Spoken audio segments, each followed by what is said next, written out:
Hi friends, అందరికీ ఉగాది శుభాకాంక్షలు. ఈరోజు మా ఇంట్లో చేసుకున్న బూరెలు ఏ విధంగా తయారు చేస్తామో చూపించబోతున్నాము.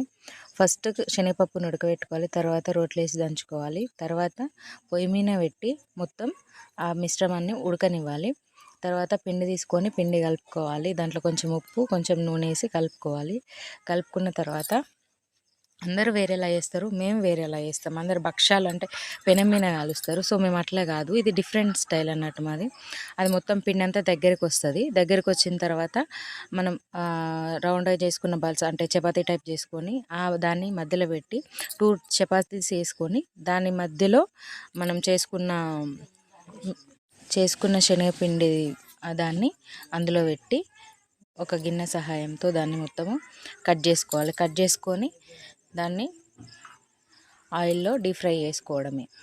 ఈజీ, చాలా బాగుంటుంది. 2 days ఆగుతాయి ఇవి కూడా.